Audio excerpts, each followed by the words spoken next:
By now you will have recognized that the images that have been appearing with the text on the screen are images from the Camino. Catherine and Dane and I left Kelowna on the 11th of May, and we returned the 22nd of June. And during that time we spent 35 days walking from Roncesvalles, which is at the top of the Pyrenees, through Spain to Santiago de Compostela, which is about 100 kilometers from the west coast of Spain and the Atlantic. It's a traditional pilgrimage trail dating back to before the year 1000 BC. So people have been walking this trail, this Camino, this way for over 1,000 years. And there's a huge heritage of sharing and direction and support and encouragement along the way, given by local people and people from all over the world who come and volunteer to make it possible for people to share in this experience. Very briefly, the last day when we walked into Santiago, there were just over 475 people who received their Compostelas. It's a sheet of paper signifying that we had made the walk. The day before, 525 had received their Compostelas, and the following weekend, we were there on a Wednesday, the following weekend 1,150 people received their certificates. This is typical throughout the summer, and it was a most engaging experience. In the film, The Way, which was created by Emilio Esteban and which starred his father, Martin Sheen, has been making the rounds of the communities the last couple of years. It portrays a father's grief for a son who died on his very first day on the Camino, walking up the mountain from Saint-Jean-Pierre-de-Port to Roncesvalles. And in fact, we met people on the 4th and 5th day and later who had been stranded in a snowstorm that was very similar to the one that claimed the life of the grieving father in the movie. The walk is more accurately portrayed as a Camino, as a way of walking and sharing and praying and thinking about who people are as they live out that experience and that journey. The Pilgrim's Way, the walk of the Peregrino, was beautifully portrayed in the three people that complemented Martin Sheen's character. One was Joost, this big burly Dutch fellow from Amsterdam, who was walking the Camino so that he could lose weight for his brother's wedding and so he could be more attractive to his wife. And there was Sarah from Toronto, a Canadian woman who was there to give up smoking and never did. And of course, those of you that have seen the movie know that Joost never gave up his food either. And the third character was Jack, a writer from Ireland who was suffering writer's block and really struggled. And I can say in all honesty that the three of us met people like those three at many places across Spain.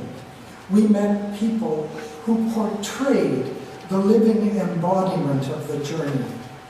They were real people who were bigger than life, who were on the way for many different reasons, as each of us was.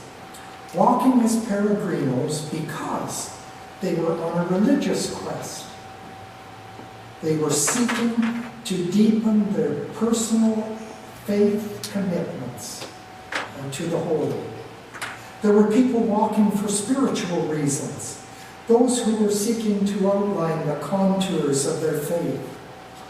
There were people on a historic quest who wanted to see where El Cid was buried, where Charlemagne brought his armies 1,300 years ago, and where Napoleon journeyed.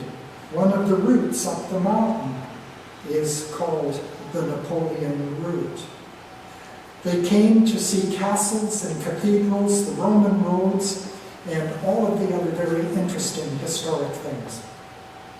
And then there were personal reasons. People walked for a holiday. They were traveling with schoolmates. We met a couple on their honeymoon and shared with them a number of dinner engagements. And Stefan and Monica had just been married the week before they started to walk. And we walked with Colin and Deidre, who were from Wellington, New Zealand, and who were going home to be married. They thought if they could survive the Camino together. But the way itself is a journey. It's a journey against weather, against hail and sleet, sunshine and rain and blisters, against fatigue and food, against hard beds and bad pillows, and strange things to eat. Polpo, that's octopus. And it's a journey toward things. Am I able? Can I really do this? Can I overcome the fatigue, the crusty bread, and the battery acid coffee? The upper bunks and moldy and dirty bathrooms, and albergues that haven't seen a mop in 65 years. The way, or the walk, is a personal search, really a quest for who we are inside. But it wasn't just about us, and not always for us. We met Dave from Edson, Alberta, who was thrown from a horse in England while doing a training exercise in the stables that he was working in. And he had crushed hips and broken legs, and he couldn't walk without those crutches, that have the arm clips around them. But he carried his pack, and he made it down the road faster than we did, scooting along. We met Liz from Vernon, who works in the Jubilee Hospital X-ray unit. And she was coming down the hill just outside of Pamplona and tore the ligaments in her left knee, and on the next step, tore the ligaments in her right knee. And she barely was able to hobble into the next place. But with determination, she sent her bags on each morning and found a way to get along. We met Peter from Germany, who was a volunteer in the hospital in Estella. And Peter has walked the Camino 27 times, 12 of them in 1 year. That's once every month. And it took him 25 days to walk the 800 kilometers, and then he took a bus back and changed his shoes and walked again. I think he changed socks too. We met John and Kathleen from Sydney, Australia, and Arno and Christina from Switzerland. She's from Lithuania, and he's got a Dutch mother and a Swiss father, and their home language is English because neither speak the other's home language. We met Lena and her mother Jo, who after a number of days walking together, Elena confessed that she was Compeed free for 7 days. Those are blister packs on her feet. First time she had 7 days with no blisters. Walking the Camino was an attempt to discern what I would like to do for the next few years. And And I discovered that probably the best I could hope for was to plan for 6 months to a year at a time. After that, it gets pretty fuzzy.